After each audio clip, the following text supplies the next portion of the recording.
ఉంటాడు. అప్పుడు కూడా ఈ దేశంలో ఈ పాఠశాల ఉంటది కదా, ఉంటుంది.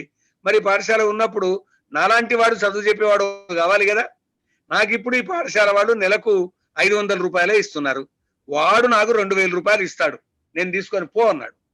ఈ కథ రాసి మనోజ్ గిరిధర్రావు గారు అంటారండి కింద ఒక మాట, ఇలాంటి అధ్యాపకుడు ఏ దేశంలో ఉంటాడో ఆ దేశం తొందరగా బానిసత్వంలోకి వెళ్ళిపోతుంది అని. కాబట్టి విద్యార్థులకు ఏ భారతీయ సంస్కృతిని బోధించి, ఏ త్యాగం, ఏ దధీచి కథలు, ఏ శిబి చక్రవర్తి కథలు ఏ విధంగా మనం బోధించవలసినటువంటి అవసరం ఉండిందో, ఏ వీరాభిమన్యుని గురించి చెప్పాల్సినటువంటి అవసరం ఉండిందో, ఏ ఝాన్సీ లక్ష్మీబాయి, ఏ నానా సాహెబ్, తాంత్యా టోపే, ఎవరెవరైతే భగత్ సింగ్, రాజ్గురు, సుఖదేవ్, చంద్రశేఖర్ ఆజాద్ ఎవరెవరి గురించి చెప్పాల్సిన అవసరం ఉందో ఆ విధంగా దేశభక్తుల్ని మనం నిర్మాణం చేయవలసినటువంటి అవసరం ఉందండి. అది ఇవాళ మనం దృష్టిలో పెట్టుకోవాల్సినటువంటి విషయం. ఎందుకొరకు స్వామి వివేకానందులు విద్యార్థికి భారతీయ సంస్కృతిని బోధించాలి, తద్వారా దేశభక్తి నిర్మాణం అవుతుందని ఎందుకు అన్నారో ఇది అర్థం చేసుకోవాలని కోరుకుంటూ, ఎంత గొప్ప దేశభక్తి పరులో స్వామి వివేకానందులు నరాన దేశభక్తి కలిగినటువంటి వారు. అందుకొరకే మనం ఏది చెబితే అది మనస్సులో నాటుకుంటుంది అన్నటువంటి మొట్టమొదలు నేను చెప్పినటువంటి మాట అయితే ఉందో, ఈ భూమి మీద చల్లిన ఏ రకమైన విత్తనం చల్లితే ఆ రకమైనటువంటి చెట్టే మలుస్తుంది. చెడ్డకు చెడ్డ ఆలోచనలుంటే కార్యం కూడా చెడ్డగా అవుతుంది, మంచి ఆలోచనలుంటే కార్యం కూడా మంచిగా అవుతుంది అన్నటువంటి ఆ మాటను మనం స్వీకరిద్దాం. నేను తర్వాత వెంబడే 10 నిమిషాల్లో వేరే దాంట్లోకి వెళ్ళాలి కాబట్టి నాకు సెలవు ఇవ్వాల్సిందిగా కోరుతూ భారత్కి ధన్యవాదాలు తెలియజేస్తూ, పాల్గొన్నటువంటి, లాగిన్ అయి ఉన్నటువంటి, విన్నటువంటి బంధువులందరికీ కూడా ధన్యవాదాలు చెప్తూ సెలవు. నమస్కారం. ధన్యవాదాలు కసిరెడ్డి అన్న. చాలా వివేకానందుని హృదయాన్ని ఆవిష్కరించారు చక్కటి దృష్టాంతాల ద్వారా. భారత జాతి నాది నవ భారత వీర కిషోర నేను, ఈ భారతి కన్న తల్లి నన్ను పాలన చేసిన పాలవెల్లి, ఈ భారత సేవసేయగా కోటి జన్మలైన ఈ భారత మాతృగర్భమున జన్మింతును అన్నట్టు మరి ఆ స్వామీజీ హృదయాన్ని ఆవిష్కరించి మన అందరినీ మరొక్కసారి ఆ దేశభక్తిని ప్రేరేపించినందుకు మీకు ప్రత్యేక ధన్యవాదాలు. భారత భారతి పక్షాన హరి ఓం. హరి ఓం. నేను సెలవు తీసుకుంటా. ఇప్పుడు మన భారత భారతి అధ్యక్షులు హనుమంత్ రెడ్డి సార్ జాయిన్ కావడం జరిగింది ఇప్పుడే. ఇంతవరకు ఒక ధారా ప్రవాహంగా కసిరెడ్డి అన్న ప్రసంగం వివేకానందుని హృదయాన్ని ఆవిష్కరించడం జరిగింది. ఇప్పుడు మరొక కార్యక్రమంలో మిత్రులు భాస్కర యోగి గారు పాల్గొనవలసి ఉంది కాబట్టి ముందుగా మన భాస్కర యోగి గారిని మాట్లాడవలసిందిగా కోరుతూ, స్వామీజీ గురించి భరత వీర ధీర కిషోర వివేకానంద, ఏమని పొగడాలి నిన్ను, ఏ విధి కొలవాలి నిన్ను,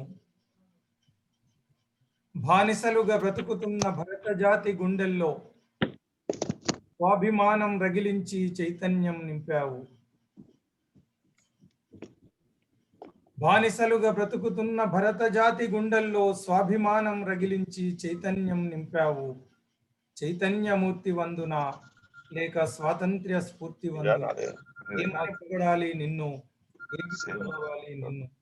రాజావారు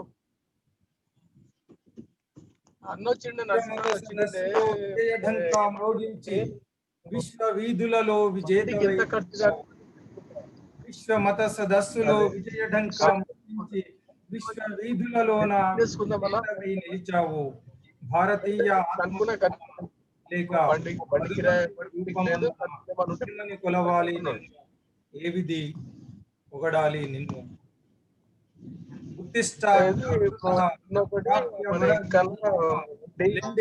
మేల్కొనండి, గమ్యం చేరుకునే వరకు విశ్రమించకండి. Stop not till the goal is reached అని తరతరాలుగా యువతరాన్ని తట్టులేపుతున్నటువంటి మహా మంత్రాన్ని ఉపదేశించినటువంటి మరి ఆధ్యాత్మిక జ్యోతి నందున అవతార మూర్తి వందున ఏమని పొగడాలి ఉంది కదా మాణిక్ ఎంత చెప్పినా తక్కువే అవుతుంది. మరి టచ్ ఆధ్యాత్మిక జ్యోతి అవతార మూర్తి తత్వవేత్త వివేకానందుని ఈ కోణంలో మనకు పరిచయం చేసుకుందామని మిత్రులు భాస్కర్ ఇక మరి ఏం చేద్దాం చెప్పు మరి ఇక. అన్నా నమస్కారాలు, వినపడుతుందా? ఎటే చేద్దాం చెప్పు మరి. సురేంద్రనా వినిపిస్తుంది బ్రహ్మాండంగా. అది అయితే ఒక్క 5 నిమిషాలు మాట్లాడుతాను నేను, ఎందుకంటే నేను ఆల్రెడీ కార్యక్రమం కోసం స్టార్ట్ అయినా. ఇంట్లో చాలాసేపు వెయిట్ చేశాను కదా, 6 గంటల నుంచి 6:40 వరకు ఉండి మళ్ళీ బయలుదేరినా. అయితే కారులోనే ఉన్నాను, నా మొహం కనిపించకుండా మీతో 4-5 మాటలు మాట్లాడి ఆ కంటిన్యూ కారాత్ మాట్లాడతాను. ఒక 5 నిమిషాలు మాట్లాడి వెళ్తానన్నా. దేవుడన మాతృదేశమా దేవతలన ప్రజలు యజ్ఞ దీక్షయనంగా సేవావ్రత నిశ్చయ ఇవి జీవన సూత్రములుగా ప్రసిద్ధింగనుమా. దేవుడంటే ఎక్కడో లేడు, దేవుడంటే మాతృదేశమే, దేవతలంటే ఈ ప్రజలే. యజ్ఞ దీక్ష యనంగా సేవావ్రత నిశ్చయ. యజ్ఞ దీక్ష అంటే ఏదో కాదు, సేవ చేయడమే వ్రతముగా నిష్ఠగా ఉండేటటువంటిది అని ఇందాక కసిరెడ్డి సార్ ప్రస్తావించినట్టుగా తుమ్మల సీతారామమూర్తి చౌదరి రాసినటువంటి పద్యం, దాని యొక్క సారాంశాన్ని చూస్తే వివేకానందుని యొక్క జీవితం మన కళ్ళ ముందు కనిపిస్తుంది. మరి ఇందాక సారు అనేక కోణాలను ప్రస్తావించారు, గురువులు ఆచార్య కసిరెడ్డి వెంకటరెడ్డి గారు. మరి కార్యక్రమానికి సంయోజకత్వం వహిస్తున్నటువంటి పెద్దలు మాననీయ సోదరులు శ్రీ సురేందర్ రెడ్డి గారు, అట్లనే 2 మహామహులు ఈ కార్యక్రమంలో ఉపన్యాసకులుగా ఉన్నారు. ఒకరు మనమందరం ఇష్టపడేటటువంటి మా మురళీ మనోహర్ సారు, రెండో వారు మా మీద అత్యంత ఆత్మీయతగా ఉండేటటువంటి హనుమంత్ రెడ్డి సారు. 2 కూడా ఈ కార్యక్రమంలో సహ ఉపన్యాసకులుగా ఉండడం అనేటటువంటిది మరి ఈ కార్యక్రమానికి మరింత శోభాయమానాన్ని కలిగిస్తుంది. వివేకానందుడు అందరూ ఏమనుకుంటూ ఉంటారు సాధారణంగా అంటే, వివేకానందుడు ఆయన 5 అడుగుల 8.5 అంగుళాలు ఉండేవాడు. ఆయన కేవలం ఎత్తు పొడవు అందం ఉన్నందుకు మాత్రమే, లేదా మంచి గొంతున్నందుకు మాత్రమే, లేదా ఏకాగ్రత ఉన్నందుకు మాత్రమే, అకుంఠితమైనటువంటి దేశభక్తి ఉన్నందుకు మాత్రమే గొప్పవాడు అనేటటువంటి మాట లోకంలో ఉంది. కానీ ఆయన లోపల ఉన్నటువంటి ఆధ్యాత్మికత కోణం అనేటటువంటిది చాలా గొప్పది. శంకరుడు చెప్పినటువంటి అద్వైతాన్ని నవీన అద్వైతంగా సరికొత్తగా ఈ ప్రపంచానికి అందించాడు. శంకరుడు ఏ బ్రహ్మ సత్యం జగన్మిథ్య అంటూ ఆనాడు బౌద్ధ ధర్మం యొక్క ఛాయలను భారతదేశం యొక్క ఆవలికి తోసి పాడేయడానికి ఎంత గొప్ప ప్రయత్నం చేశాడో, స్వామి వివేకానంద ఆధునిక కాలంలో ఆ అద్వైతాన్ని స్వీకరించి దాన్ని ఒక నవీన అద్వైతంగా ఈ భారత జాతికి అందించాడు. అది అందించడానికి మూల పురుషులు శ్రీరామకృష్ణ పరమహంస గారు. బహుశా అంటే సన్యాసుల్లో రకరకాల కుటీచకుడు, రకరకాల వర్గాలు ఉంటాయి. కుటీచకుడు, బహూదకుడు, హంస, పరమహంస అనేటటువంటి పేర్లతో రకరకాల స్టేజీలు అన్నట్టు ఇవన్నీ కూడా. చివరిది పరమహంస, అంటే అన్నిట్లో అత్యున్నతమైనటువంటిది పరమహంస. అట్లాంటి మహోన్నత స్థితిని పొందినటువంటి వాడు శ్రీరామకృష్ణ పరమహంస. పరమహంసల్లో పరమహంస అన్నారు ఆయనను. అరవింద యోగి అయితే ఇలాంటి మహనీయులు మళ్ళొక 100 ఏళ్లలో ఈ భూమి పైన పుట్టినట్టయితే ఈ భూమే వారి భారం భరించలేదు. అంత శక్తిమంతులు, అంత తపో నిష్ఠా గరిష్ఠులు అట్లాంటి శిష్యులు వాళ్ళు, అట్లాంటి గురు శిష్యులు వాళ్ళు. బహుశా నరనారాయణ యొక్క స్వరూపమే ఈ భూమిపైకి వచ్చి శ్రీరామకృష్ణ వివేకానందులుగా ఉన్నట్టుగా మనం చూస్తాం. అట్లాంటి మహనీయులు 2. శ్రీరామకృష్ణుడు ఎంత గొప్పవాడంటే, ఆయన కేవలం ఎవరైనా భజన నామ సంకీర్తన చేస్తే చాలు ఆయన భావ సమాధిలోకి, నిర్వికల్ప సమాధిలోకి వెళ్ళేవాడు. ఆయన వెళ్ళడమే కాదు, ఒక్క క్షణంలో ఎంత పెద్ద వాళ్ళనైనా ఆ స్థితిలోకి తీసుకొని వెళ్ళగలిగేటటువంటి వాడు. స్వామి వివేకానందుడు మొట్టమొదటి కలవగానే ఆయన గుండెలపై తన యొక్క ఎడమ పాదాన్ని నుంచి ఈ భూమండలాన్ని మొత్తం ఏకం చేసి ఆ పరమాత్మ తత్వాన్ని ఒక్కసారిగా ఆయనకు దర్శింపజేశాడు. కాబట్టే వివేకానందుడు లాంటి చదువరి, వివేకానందుడు లాంటి హేతువాది, వివేకానందుడు లాంటి తర్క భాష కలిగినటువంటి వాడు శ్రీరామకృష్ణుల యొక్క పాదాల వద్ద నతమస్తకుడై నిలబడగలిగాడు అంటే అది శ్రీరామకృష్ణుల యొక్క అద్వైత ఆచరణ చాలా ప్రధానమైనటువంటిది. అంతేకాదు రామకృష్ణులు పురాణాల్లో మన యొక్క ఉపనిషత్తుల్లో ఏ కథలైతే చాలా ప్రముఖంగా శ్లోకాల్లో మంత్రాల్లో చెప్పబడ్డాయో అలాంటి చిన్న చిన్న కథలను ఉపమానాలను చాలా అద్భుతంగా చెప్పేవాడు.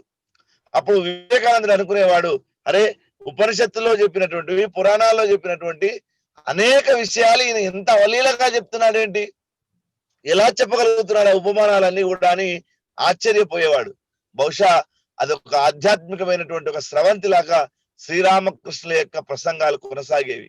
ఆయన ప్రసంగాలు, ఆయన యొక్క కార్యాచరణ, ఆయన యొక్క సాధన, ఆయన అద్వైత భావన, ఆయన నిర్వికల్ప సమాధి, ఆయన యొక్క అద్వైతం, అద్భుతమైనటువంటి అద్వైతం అంతా ఈనాడు ప్రపంచానికి తెలిసిందంటే దానికి ఇంకో కారకుడు ఉన్నాడు మహానుభావుడు. ఆయన ఎవరంటే మహేంద్రనాథ్ గుప్తా అనేటి ఆయన రోజు రాసి పెట్టేవాడు. రామకృష్ణ పరమహంస ఎంత గొప్పవాడు అనడానికి ఒక చిన్న ఉదాహరణ చెప్తా. ఆయనకు ముఖ్యమైనటువంటి శిష్యులలో 16 మంది స్వామి వివేకానందంతో పాటుగా. 16 మందిలో 15 మంది మాత్రం మిగిలిన ఒక ఆయన ఎక్కడో తపస్సు చేసుకోవడానికి వెళ్ళిపోయాడు. గురువు గారు పోయినప్పుడు ఆయన లేడు. నిజానికి పోతే ఆ గురువుగారు పోయారన్న వార్త ఎవడో వెళ్ళి ఆ శిష్యుడికి చెప్తే అతను ఎంత ఉన్నత స్థితికి ఎదిగాడంటే, ఇదొక వార్తనే నామే పిచ్చోడవా నువ్వు, గురువుగారు పోవడం ఏంటి, ఎవరు చెప్పారు మీకు, వెళ్ళిపో అక్కడ అన్నాడు ఆయన. గురువుగారు ఈ శరీరాన్ని వదిలిపెట్టడం అనేటటువంటి భౌతికమైనటువంటి నీ కళ్ళతో నువ్వు అలా భావిస్తున్నావు. అసలు గురువుగారి భూమి నుంచి పోవడం ఏంటి, ఆయన లోపల ఉన్నదేంది పోయేదేంది, ఆయన ఉన్నదే చైతన్యం, అది ముందు ఉన్నది వెనుక ఉన్నది ఇప్పుడు ఉన్నది ఎప్పుడు ఉన్నది నా కళ్ళ ముందు కదలాడుతున్నది. ఆయన పోవడానికి నువ్వు పెద్ద వార్త నాకు చెప్తావా అని తీసి పారేశాడు ఆయన. అంటే అంత గొప్ప అద్వైత స్థితికి శిష్యులను చేర్చినటువంటి వారు శ్రీరామకృష్ణ పరమహంస. బెంగాల్ ప్రాంతంలో సతీ సాధన అని ఒక సాధన ఉంటుంది. అదేమిటంటే మనని మనం భావించుకోవడం. ఆ సతీ సాధనలో ఏమిటంటే కృష్ణుడు ఒక్కడే పురుషుడు, ప్రపంచం అంతా ఉన్నటువంటి వాళ్ళంతా స్త్రీలే. ఇది సతీ సాధనలో ప్రధానమైనటువంటిది. శ్రీరామకృష్ణుడు ఒకసారి అనుకున్నాడు, అయ్యో చైతన్య ప్రభువు ఇన్ని గొప్ప గొప్ప సాధనలు చేశాడు కదా, నేను సతీ సాధన చేసి చూస్తాను, కృష్ణుడిని ఆరాధిస్తాను, కృష్ణుడే పురుషుడు, ప్రపంచం అంతా స్త్రీలే, ఇలాంటి ఆరాధన చేసి చూద్దాం అనుకున్నాడు. అనుకొని కొన్నాళ్ళు అయిన తర్వాత ఆయన యొక్క వేషధారణలో ఆయనకే మార్పు చేసుకోవాలనిపించింది. ఆయన చీర కట్టుకున్నాడు, ఆయన గాజులు వేసుకున్నాడు, ఆయన బొట్టు పెట్టుకున్నాడు, స్త్రీలలాగా నడవడం మొదలుపెట్టాడు. ఒక 3 నెలలు అయిన తర్వాత ఆయన స్త్రీ గొంతుగా మారిపోయింది. స్త్రీల గొంతులుగా మారడం పెద్ద విషయం కాదు, చాలా మంది మగవాళ్ళకు కూడా ఆడవాళ్ళ గొంతులు ఉంటూ ఉంటాయి. అట్లనే ఒక 6 నెలలు అయిన తర్వాత ఆయనకు స్తనాలు వచ్చినాయంట. ఇది ఆశ్చర్యం. ఒక పురుషునికి స్త్రీకి ఉండేటటువంటి స్తనాలు ఎట్లా ఉంటాయో అట్లాంటి స్తనాలు వచ్చినాయట. అది కూడా పెద్ద విషయం కాదట. స్తనాలు రావడం కూడా చాలా మంది పురుషుల్లో ఈ ఎదభాగం ఉబ్బెత్తుగా ఉంటుంది, చాలా మందికి స్తనాలు లాగానే కనిపిస్తాయి, అది కూడా గొప్ప విషయం కాకపోవచ్చు. కానీ ఆయనకు ఒక సంవత్సరం అయిన తర్వాత మాసిక ధర్మం ప్రారంభమైందంట. ప్రపంచ వైజ్ఞానిక చరిత్రలో ఇది చాలా అత్యంత గొప్పదైనటువంటి విషయం అన్నట్టు. ఒక పురుషునికి స్త్రీ సంబంధమైనటువంటి మాసిక ధర్మం కలగడం ఏమిటి, ఎంత ఆశ్చర్యకరమైనటువంటి విషయం ఇది. ఎప్పుడు ఇంతవరకు జరగనటువంటి విషయం అట ఇది. చరిత్రలో ఎక్కడ జరగనటువంటి ఒక అద్భుతమైనటువంటిది ఆధ్యాత్మిక జీవనం ద్వారా సాధ్యమైంది. అది శ్రీరామకృష్ణులు వివేకానందుడికి అందించారు కాబట్టి ఆయన మహనీయుడు అయ్యాడు. అంతేకాదు మరి అట్లాంటి స్థితిని, ఉన్నతమైనటువంటి స్థితిని రామకృష్ణులు వివేకానందుడికి ఇచ్చాడు కాబట్టి ఆయన అమెరికా వెళ్ళిన తర్వాత ఆయన కోసం ఆ థియేటర్లు ఖాళీ చేసి అక్కడ ఉపన్యాసాలు విన్నారు కదా, అది థియేటర్లు ఖాళీ చేసి వినడం కేవలం ఉపన్యాసాల వల్ల మాత్రమే కాదు. ఆయన ముందు కూర్చుంటే ఆయన పూర్వజన్మలని చెప్పేవాడు. ఆ స్థితిలోకి వెళ్ళిన తర్వాత ఎదుటి వాళ్ళు ఎక్కడెక్కడ పుట్టారు పేర్లతో సహా చెప్పాడు. మరి అమెరికా వాళ్ళు అంత సులభంగా ఆయన విశ్వసించలేదు. అమెరికా ఖండాన్ని మొత్తం ఒక్కసారి అతలాకుతలం అంటే ఆధ్యాత్మిక అతలాకుతలం చేసి వచ్చాడు. ఆయన సామాన్యంగా చేయలేదు. చెయ్యడమే కాదు, ఆయన చివరి దశలో చనిపోయేటటువంటి సమాధి పొందేటటువంటి స్థితిలో చివరి దశలో చైనాను గురించి, చైనా భవిష్యత్తు చెప్పాడు. ఆనాడు చైనా చుట్టుముట్టన్ని పాశ్చాత్య యూరప్ ఖండం అంతా కూడా చైనాను చుట్టుముట్టడానికి ఎట్లా ప్రయత్నం చేస్తున్నాయి, రేపు భవిష్యత్తులో ఈ చైనా ఎంత ప్రమాదకరంగా తయారవుతుందో వివేకానంద చెప్పారు. అంతేకాదు అమెరికా ఖండం అంతా ఆధ్యాత్మికత అలముకుంటుంది అన్నాడు ఆయన. వీళ్ళు భౌతిక సుఖాలన్నిటితోటి ఇప్పటివరకు బాగా ఆనందాలు పొంది ఉన్నారు. అతి కొద్ది కాలంలో ఆ భౌతిక సుఖాలను వీళ్ళు విసర్జించేటటువంటి సమయం వస్తుంది. కాబట్టి ఈ అమెరికన్స్ గొప్ప ఆధ్యాత్మికవేత్తలుగా మారుతారన్నాడు. నిజమే, ఇవాళనే ఒక ఆయన చెప్తున్న నాకు ఆశ్చర్యం అనిపించింది. ఆయన పెద్ద ఆయన, మా అల్లుడు సార్ ఫలానా స్వామి భక్తుడు, ఎంత మంచోడు అంటే ఆ స్వామి హాస్పిటల్లో ఉంటే 15 రోజులు హైదరాబాద్ వుడ్లాండ్ లో ఉండి సేవ చేశాడు అమెరికా నుంచి వచ్చి అతను. ఈ స్వామి చిన్న స్వామి, ఎక్కడో ఒక ఆయన మనకు తెలిసిన ఆయన్ని. అంటే అంత భక్తి అతనికి ఎట్లా కలిగింది. అంతేకాదు ఆయన శ్రీచక్రం ఇచ్చిండట, ఇస్తే ఆయన అక్కడ పూజ చేసుకునేవాడు అమెరికాలో. దాని ఇండియాకి వచ్చినప్పుడు ఆ శ్రీచక్రాన్ని ఇక్కడిక్కడ తిరుగుతాము, పూజ చేయలేము అని చెప్పేసి తీసుకెళ్లి ఆ స్వామివారి యొక్క గుడిలో, వాళ్ళ గుడిలో, ఆశ్రమం గుడిలో పెట్టి మళ్ళీ పోయేటప్పుడు, ఎయిర్పోర్ట్కి పోయేటప్పుడు దాన్ని తీసుకొని వెళ్ళాట. అంతేకాదు అక్కడ పోయిన తర్వాత అమెరికాలో ఆయన అందరికి భగవద్గీత క్లాసులు చెప్తున్నాడట, కూర్చోబెట్టుకుని 40-50 మంది పిల్లలకు. పెద్ద సాఫ్ట్వేర్ ఇంజనీర్, పెద్ద ఉద్యోగంలో ఉన్నాడట, కోటీశ్వరుడట ఆయన. అంతేకాదు ఓ రోజు ఈ మామగారి ఇక్కడ నుంచి అమెరికాకు వెళ్తే ఆయన గదిలో కూర్చొని ఉంటే ఒకటే భగవద్గీత సౌండ్ వినపడుతుందట. ఏంటబ్బా ఈయన ఒక్కడే భగవద్గీత క్యాసెట్ వేసుకొని వింటున్నాడు, ఇంతగానో వింటున్నాడు అని అనుకొని చూస్తే భగవద్గీత కంఠోపాఠంగా వచ్చంటే ఆయన బ్రహ్మాండంగా చదువుకుంటున్నాడంట ఒక్కడే, అది క్యాసెట్ కాదు. అంటే చూడండి ఎంత ప్రేమ ఉంది ఈ ధర్మం పట్ల. కాబట్టి ఆ విషయాన్ని ఆయన 120 ఏళ్ల క్రితమే ఆయన ఊహించగలిగాడు. 130 ఏళ్ల క్రితమే స్వామి వివేకానంద ఊహించగలిగాడు. కాబట్టి అట్లాంటి మహనీయుడు, ఆయన యొక్క ఆధ్యాత్మిక జీవనం చాలా గొప్పది.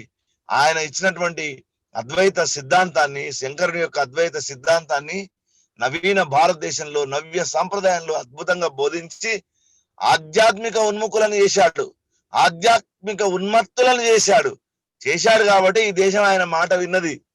అంతెందుకు, ఆయనకు ఏ మాత్రం ఛాందసం ఉండేది కాదు. అమెరికాలో ఉన్నప్పుడు ఆయన ఎక్కడంటే అక్కడ తింటున్నాడు అని చెప్పేసి మన దేశంలో ఉండే ఆయన ఉత్తరం రాస్తాడు, స్వామి మీరు భోజనం ఎట్లా చేస్తున్నారు, సరిగ్గా చేయట్లేదు, అక్కడ మీకు ఎవరు వండి పెడుతున్నారు, మీ ఆధ్యాత్మిక విలువలు ఏంటంటే ఆయన అన్నాడు, అర్జెంట్ గా నాకు వంట మనిషిని పంపించండి అన్నాడు అని వ్యంగ్యంగా ఉత్తరం రాస్తాడు. ఆయన ఆధ్యాత్మిక యొక్క లోతులు తెలిసిన వాడు, దాన్ని నవీకరించినటువంటి మహనీయుడు. కాబట్టి అది ఒక పెద్ద చర్చ. నిజంగా చెప్పాలంటే ఆయన ఆధ్యాత్మిక చాలా సార్లు మనం స్వామీజీని ఒక దేశభక్తునిలాగా, కేవలం ఆధునికమైనటువంటి స్వామీజీ లాగా సూచిస్తాం, కానీ ఆధ్యాత్మికతను కూడా బద్దలు కొట్టాడు ఆయన. అన్నిటికంటే ఆయన చేసిన గొప్ప పని ఏంటంటే, అప్పటి వరకు సముద్రం దాటిపోవడం మహా నేరం అని మన దేశంలో ఉండే సాధువులంతా ఎవరిని పోనిచ్చే వాళ్ళు కాదు అక్కడికి.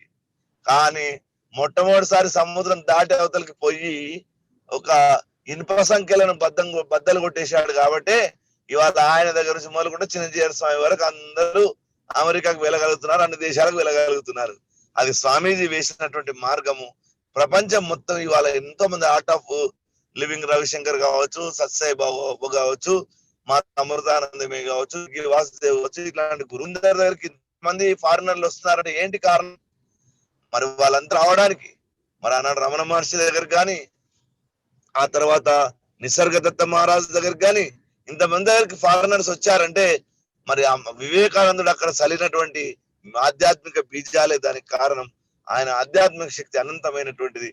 ఎప్పుడైతే ఈ సృష్టి యొక్క తాళపు చెవి నా చేతికి దొరుకుతుందో అప్పుడు నేను ఈ ప్రపంచంలో ఉండను అన్నాడు స్వామి వివేకానంద. అంటే దీని యొక్క రహస్యం నాకు తెలిసిన తర్వాత ఒక క్షణం మాత్రం కూడా నేను ఈ లోకంలో జీవించలేను అన్నాడు. అంత చిన్న వయసులో తన యొక్క శరీర దేహత్యాగం చేసి మనకు అనంతమైనటువంటి జ్ఞానాన్ని ఇచ్చినటువంటి మహనీయుడు స్వామి వివేకానంద. వారిని స్మరించుకుంటూ మరి నాకు ఈ అవకాశం ఇచ్చినటువంటి భారతి సంస్థకు మా ఎర్రబైరి సురేంద్ర అన్న గారికి ధన్యవాదాలు తెలియజేస్తూ ముగిస్తున్నానన్న. నేను కారు ప్రయాణంలోనే ఉన్నాను, మన్నించాలి. హనుమంత్ రెడ్డి సార్ను మాట్లాడించాల్సిందిగా కోరుతున్నా. కారు కంటే స్పీడ్ గా మరి అద్భుతమైన విషయాలు స్వామీజీ గురించి, లోతైన ఆధ్యాత్మిక రహస్యాలను మరి అందరికీ మా ముందు ఉంచినందుకు మిత్రులు భాస్కర్ గారికి ప్రత్యేక ధన్యవాదాలు. ఇంత బిజీ షెడ్యూల్ ఉన్నప్పటికీ మరి స్వామీజీ మీద ఉన్న ప్రేమతో కావచ్చు, భారతి పైన ఉన్న గౌరవంతో కావచ్చు, మరి మీరు పాల్గొనడం మరి ఒక కొత్త కోణంలో faith upon God, faith upon yourself, then success is yours అంటారు.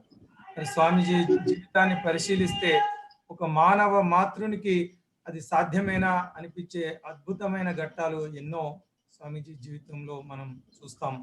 కేవలం sisters and brothers of America అన్న 2 మాటలకు 6,000 మంది డెలిగేట్స్ మరి తన్మయత్వంలో మరి ఆ కరతాళ ధ్వనులు చేశారు అంటే వాళ్ళు ఎల్కేజీ యూకేజీ పిల్లలు కాదు చాక్లెట్ ఇస్తే చప్పట్లు కొట్టడానికి.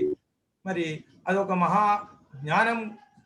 బ్రదర్స్ సిస్టర్స్ అనేది వారికి తెలియని జ్ఞానం కాదు. అంతటి ప్రతిస్పందన లభించారు. అది ఒక అందరు పెట్టేస్తారు, అందరు దాని నుండి వింటుంటారు లోపల. ఫోటోలు కనిపిస్తాయి. మనమేమో వీడియో బంద్ చేసిన ఆడియో ఒకటి మాత్రమే. ఆధ్యాత్మిక శక్తి ఆ భగవతి అనుగ్రహం స్వామీజీకి తప్పకుండా ఉన్నది అన్నది మీరు చెప్పినటువంటి మాటల్లో ఆయన మూఢనమ్మకాలను సాధు సన్యాసుల పరంపరలో వస్తున్నటువంటి మరి మూఢాచారాలను కూడా బద్దలు కొట్టినటువంటి ఒక విప్లవ సన్యాసి అని చెప్పుకోవచ్చు.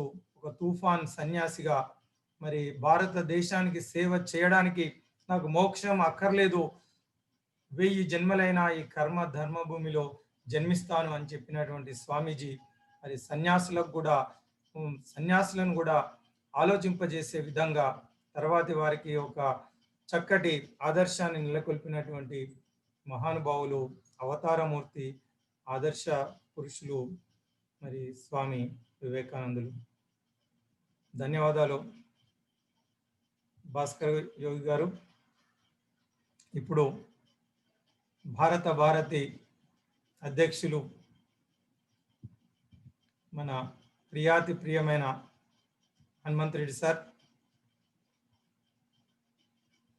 పసిపిల్లల హృదయం ఎట్లా ఉంటుందో సారు ఆ విధంగా అవ్యాజమైనటువంటి ప్రేమ అనురాగాన్ని ప్రతి ఒక్కరికి పంచుతూ స్వామీజీ చెప్పినట్టు టోటల్ పాజిటివ్ అదే కావచ్చు వారి విజయ రహస్యం. ఎక్కడికి వెళ్ళినా వారంటే అంత ఆదరాభిమానాలు. మరి వారితో ఒక్కసారి పరిచయం అయితే ఎవరు వదులుకోరు. మరి రిటైర్ అయిపోయిన తర్వాత కూడా సమాజాన్ని చైతన్యపరచడానికి నిరంతరం వారు చేస్తున్నటువంటి కృషి. ఇందాకనే ఇప్పటి వరకు వారు అదే పనిలో ఉండి ఇప్పుడు మనతో ఉన్నారు.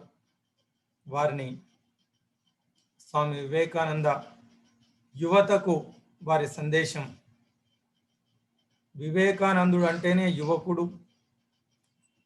మరి అందుకేనేమో వారు కేవలం 39 సంవత్సరాల 6 నెలల 22 రోజులు మాత్రమే జీవించి తన శరీరాన్ని ఒక యువ శరీరంగా ప్రపంచానికి జ్ఞాపకం ఉండే విధంగా వారు పరమపదించారేమో. మరి ఒక మనిషి 1000 జన్మల్లో చేయనటువంటి అద్భుతమైనటువంటి కార్యాన్ని రాబోయే తరతరాలకు స్ఫూర్తిదాయకమైనటువంటి ప్రసంగాలను మన ముందుంచి ఏదైనా యువత వల్లే సాధ్యమవుతుంది, యువకులే సమాజాన్ని మార్చగలుగుతారు అని చెప్పి యువత పైన అచంచలమైన విశ్వాసంతో యువతను ఉద్దేశించి స్వామీజీ చేసినటువంటి ప్రసంగాలే ప్రధానంగా మనకు కనిపిస్తాయి. మరి ఆ స్వామీజీ యువతరానికి ఇచ్చినటువంటి సందేశాన్ని మనకు అందించవలసిందిగా హనుమంతరెడ్డి సార్ను కోరుతున్నాం. సార్, ఒకవేళ మధ్యలో గనక ఆగిపోతే మళ్ళీ జాయిన్ అయ్యి మనం కంటిన్యూ చేద్దాం సార్. ఏం పర్లేదు. am I visible, Surender? am I visible? కనిపిస్తున్నారు సార్. ఓకేనా? ఓకే, వినిపిస్తున్నా, కనిపిస్తున్నా. Okay, so thank you very much Surender. And ఈ కార్యక్రమాన్ని వీక్షిస్తున్నటువంటి మిత్రులు, ప్రేక్షకులు అందరికి కూడా ఈ యొక్క అద్భుతమైనటువంటి వివేకానంద, స్వామి వివేకానంద యొక్క జన్మదినం యొక్క శుభాకాంక్షలు. మరియు ఈ దేశంలో పుట్టినటువంటి స్వామి వివేకానంద జన్మదినాన్ని ఈ కార్యక్రమాన్ని అసలు వీక్షించాలి అన్న ఆలోచన రావడమే, మీరు మామూలు ఇది వినే ప్రేక్షకులు మామూలు సాదా వ్యక్తులు కాదు. జీవితంలో ఒక పర్పస్, ఒక ఇన్స్పిరేషన్, ఒక స్ఫూర్తితో జీవించాలి. మనం కూడా వివేకానంద యొక్క ఆ యొక్క స్ఫూర్తిని కొంత పొందాలి అనే యొక్క ఉదాత్తమైనటువంటి ఆలోచన ఉన్నటువంటి వాళ్ళు. కాబట్టి వాళ్ళని మరొక్కసారి నేను అభినందిస్తూ, ముఖ్యంగా ఇంతకు ముందుకు అంతకంటే నేను నిజానికి ఈ రోజు ఒక మంచి కార్యక్రమంలో వందే మాత్రము అనే ఒక ఫౌండేషన్ యొక్క కార్యక్రమంలో మధ్యాహ్నం నుంచి ఉన్నాను. 6 గంటలకి నేను కూడా సురేంద్రతో పాటుగా రావాల్సిన మాట, కానీ నేను క్షమించాలి, లేట్ అయింది. ఇప్పుడు నేను డ్రైవ్ చేస్తూ రిటర్న్ జర్నీలో ఒక ఊర్లో ఒక లైట్ కింద ఆగి మీతో ఈ కార్యక్రమం, ముఖ్యంగా సురేందర్ కు ఈ కార్యక్రమానికి నేను రాకపోతే సురేందర్ డిసప్పాయింట్, నేను అయ్యో సార్ మాట ఇచ్చి రాలేకపోయాడు కనుక నేను ఇక్కడ ఆగాను. చాలా సంతోషం మిత్రులారా. మీరందరూ కూడా ఇద్దరు మహానుభావుల యొక్క గొప్ప వక్తల యొక్క గలగలగల పారేటటువంటి గోదావరి, గంగా, కృష్ణా లాంటి ఉపన్యాసాలు విన్నారు. నిజానికి అదృష్టవంతులు. ఎందుకంటే ప్రొఫెసర్ కసిరెడ్డి వెంకటరెడ్డి గారు గాని, భాస్కర యోగి గారు గాని ఇద్దరు కూడా ఈ రోజు తెలుగు సమాజం గర్వించదగినటువంటి మంచి వక్తలు. అసలు అవి వినడమే అదృష్టం. ఆ అదృష్టాన్ని కోసమే ఈ రోజు ఈ కార్యక్రమం పెట్టాము. సరే, కానీ ఇందులో నన్ను కూడా 4 మాటలు మాట్లాడడం సురేందర్ ఆదేశించారు కాబట్టి నేను మురళి కూడా ఏదో వేరే కార్యక్రమంలో ఉన్నాడని చెప్పారు Murali Manohar, but I think he is they wonderful. వచ్చిందా సురేందర్? మురళి గురు వచ్చారా? నేను వింటున్నాను. ఓ వండర్ఫుల్ మురళి, చాలా సంతోషం. ఎందుకంటే ఏదో కార్యక్రమానికి వెళ్ళిండు, మురళి గారు ఉండరేమో అని చాలా సంతోషం. నేను కల్వకుర్తి రూట్ లో ఉన్నాము. అవును. నేను కల్వకుర్తి నుంచి పోతిరెడ్డిపల్లి వెళ్తున్నాను మురళి, ఇక్కడ ఊర్లోకి వెళ్తున్నా. ఇక్కడ నుంచి వందే మాత్రం నుంచే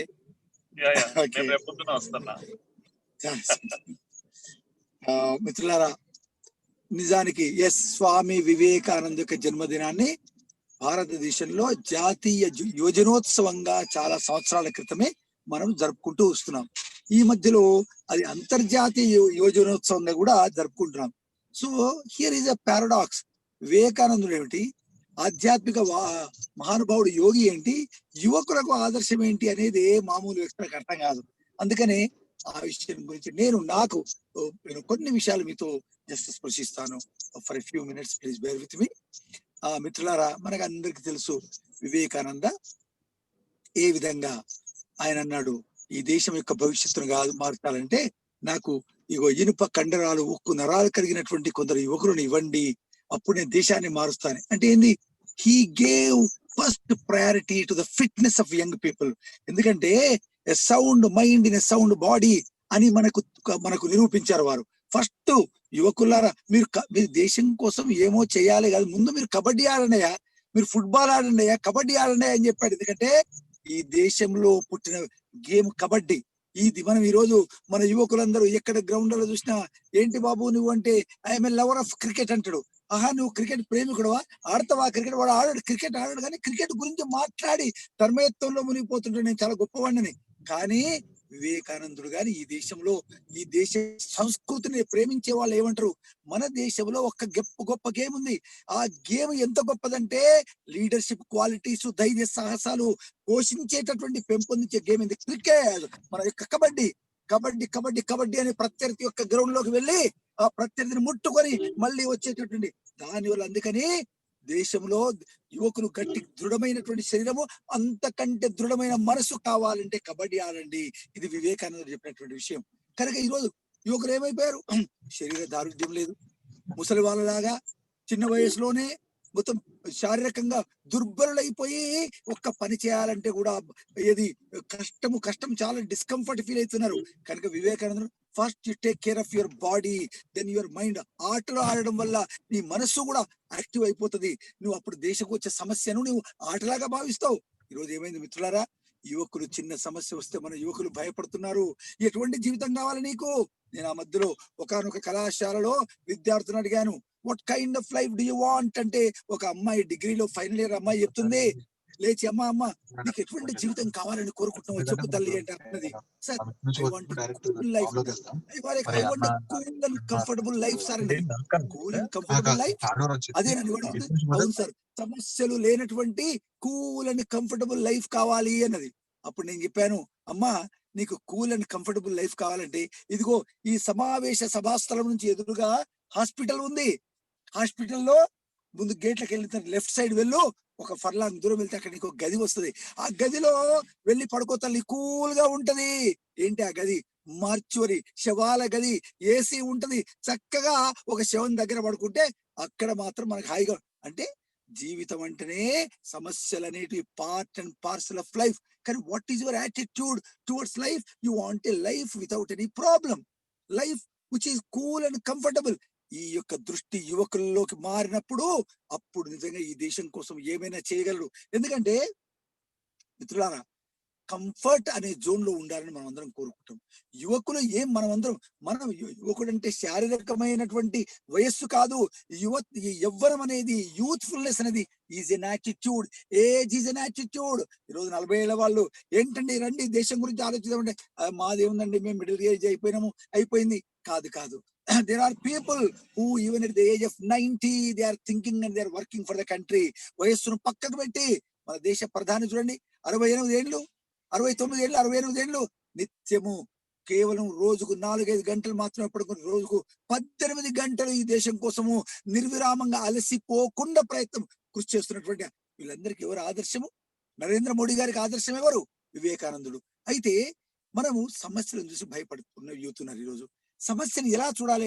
what kind of attitude youth or young people should have towards life and towards problems ఏంటంటే మనం అందరం, నేను అంటాను వివేకానంద జీవిత చరిత్ర చదివితే మనం ఏం పొందుతామంటే బలము పాస్ మహా, ధైర్యం కావాలి, ధైర్యంతో ఉండండి. బలం కావాలి.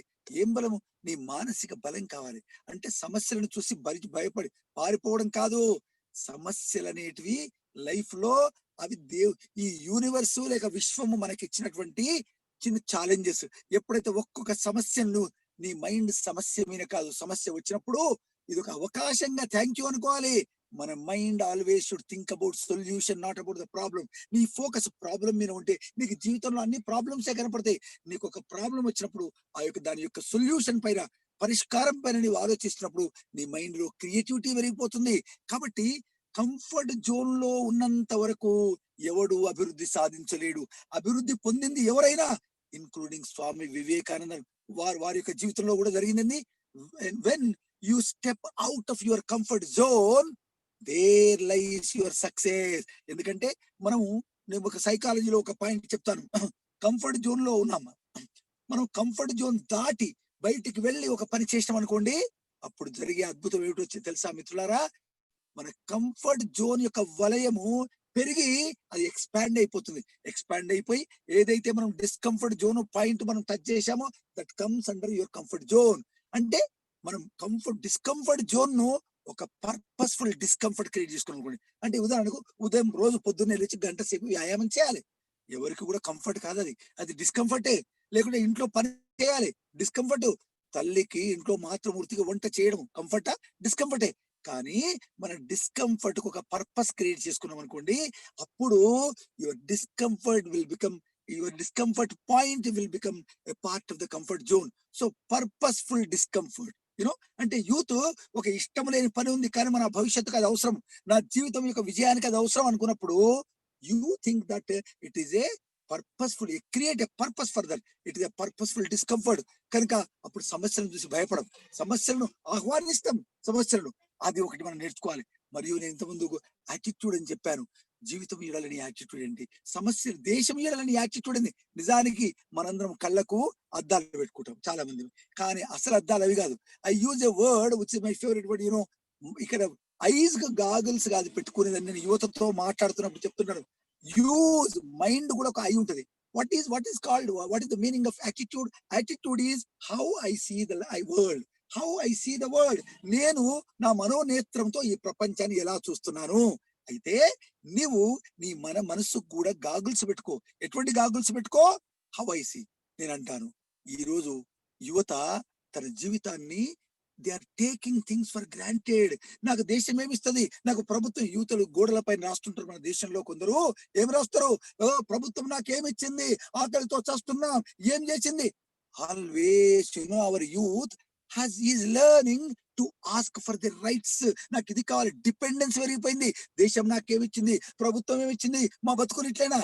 కానీ అది weakness, mental weakness, mental dependence. ఎప్పుడైతే యూత్ నాకు దేశం ఏమిచ్చిందో కాదు, what I giving to my country, what I giving to my world. ఎప్పుడైతే నేను గివర్ టేకర్ నుంచి వాట్ కెన్ ఐ గెట్ అనే యాటిట్యూడ్, ఒక బెగ్గర్ యాటిట్యూడ్ ఉంటే మన యొక్క యాటిట్యూడ్ ను దేవుడు నిత్యము వింటాడు అని మనం చెప్తున్నాం. కానీ దురదృష్టవశాత్ ఏమైంది, దేవుడు అనే పదాన్ని మనము చాలా సందర్భం లేకుండా వాడడం వల్ల యువత గాని అసలు వ్యక్తులు దేవుడు అనే పదాన్ని వాడుతున్నారు. ఏమిట్రా నువ్వేం మాట్లాడుతున్నావు, నువ్వేం ఆలోచిస్తున్నావో, భగవంతుడు వింటాడు, భగవంతుడు చూస్తున్నాడు. ఆడుంటాడు భగవంతుడు, తిరుపతిలో ఉంటాడు కదా, నా దగ్గర లేడు కదా. భగవంతుని తిరుపతికి, షిరిడీకి, శ్రీశైలానికి లిమిట్ చేసేసి ఇక్కడ లేడు. ఇప్పుడే భాస్కర్ యోగి వారు చెప్పారు ఏంటి ఆ యొక్క spirituality. What is spirituality? Seeing the spirit in every atom in the universe. అంటే కణములో దైవత్వాన్ని వీక్షించడమే ఆధ్యాత్మికత. కానీ మనం ఏమైపోతుంది, దేవుడు అనే పదానికి అర్థం మారిపోయి, ఓ ఆయన అక్కడ ఉంటే తిరుపతికి పోయినప్పుడు కదా, ఈడైతే లేడు కదా, సో పొద్దుగా సహస్రనామాలు చదువుతారు, పొద్దునే పూజలు చేస్తాము, బయటకు వచ్చి దేశాన్ని ఎలా మోసం చేయాలి, పక్కింటి వారిని ఎలా మోసం చేయాలి. కానీ నేను యువతకు, ఎందుకంటే యూత్ థింగ్స్ లాజికల్లీ, కాబట్టి విశ్వాసం పక్కకు పెడితే దేవుడు అనే పదాన్ని పక్కకెట్టి లాజికల్ గా మన యువతకు నచ్చే పదం ఒకటి వాడదాం. ఏమిటి? నువ్వు ఏం ఆలోచిస్తున్నావో నీ ఆలోచనలు నిత్యం యూనివర్స్ వింటుంది, యూనివర్స్ చూస్తుంది, ఈ విశ్వము వింటుంది. ఎక్కడుంది విశ్వము? నీ చుట్టూ ఉంది, నీ గోడల్లో ఉంది, ఈ చెట్టులో ఉంది, ఆ పుట్టలో ఉంది, గాలిలో ఉంది, శూన్యంలో ఉంది. ఎందుకంటే నీ లోపల కూడా ఉన్నది శూన్యమే. పరమాణువులో ఉన్న శూన్యమే అణువులో నా లోపల ఉంది, ఆ శూన్యమే విశ్వము. కనుక మన ఆలోచనలు విశ్వం వింటుంది. కాబట్టి the youth should be aware, they should be aware of their thoughts. ఇది వివేకానంద జీవితం వల్ల మనం తెలుసుకోవాల్సింది. నీ ఆలోచనను మొట్టమొదలు నువ్వు అవేర్ గా ఉండు, నువ్వు గమనించుకో, అప్పుడు నీ మాట కూడా మారిపోతుంది. ఈ రోజు దురదృష్టవశాత్తు మిత్రులారా, మనం వివేకానంద యొక్క జీవిత చరిత్ర గురించి ఏం నేర్చుకోవాలనో మన యూత్ అది నేర్చుకుంటలేదు. ఏం నేర్చుకున్నాం? ఇప్పుడే భాస్కర్ రావు గారు చెప్పారు. ఏం చెప్పారు? అక్కడెక్కడో షికాగో మహానగరంలో ఈయన నయా పైసా లేకుండా ఎంతో మంది సహాయం చేస్తే వెళ్ళాడు. వెళ్ళింది ఎందుకు? నా దగ్గర ఉన్నటువంటి, నా దేశం నుంచి నేను నేర్చుకున్నటువంటి జ్ఞాన సంపదను ప్రపంచానికి పంచిపెట్టి వీళ్ళ దగ్గర కారిపోతున్నటువంటి, ఏది ఓవర్ఫ్లో అవుతున్నటువంటి ఈ సంపదను నా దేశానికి తీసుకొద్దామని వెళ్ళాడు. కానీ మనకు తెలుసు ఆయన ఎన్ని కష్టాలు పడ్డాడు. నేను చెప్పాను ఇంతకుముందు డిస్కంఫర్ట్ అని. ఎన్ని డిస్కంఫర్ట్స్ అని, ఎన్ని కష్టాలు. కానీ వివేకానందుడు నేను బాధపడుతున్నాను, నేను ఎప్పుడైనా మన యూత్ని అడగండి, ఏంటి బాబు, నేను చాలా బాధపడుతున్నాను, నేను చాలా ఇబ్బంది పడుతున్నాను. ఈ సఫరింగ్ అనేది మిత్రులారా, నీకు ఇబ్బంది ఉండొచ్చు గాక, డిస్కంఫర్ట్ ఉండొచ్చు గాక, కష్టాలు ఉండొచ్చు గాక, కానీ సఫరింగ్ అనే వర్డ్ మాత్రం నీ పర్మిషన్ లేకుండా నువ్వు సఫర్ కావు. ఎందుకంటే బయట సిచ్యువేషన్ ఏమైనా ఉండని నేను స్వీకరిస్తాను. I enjoy them, it's a celebration. నాకు అసలు కుంతీదేవి అడిగిందంట శ్రీకృష్ణుని, ఏం కావాలి తల్లి నీకంటే, ఓ కృష్ణ నాకు నిత్యం సమస్యల యొక్క అవే నువ్వు వరంగా ఇవ్వని.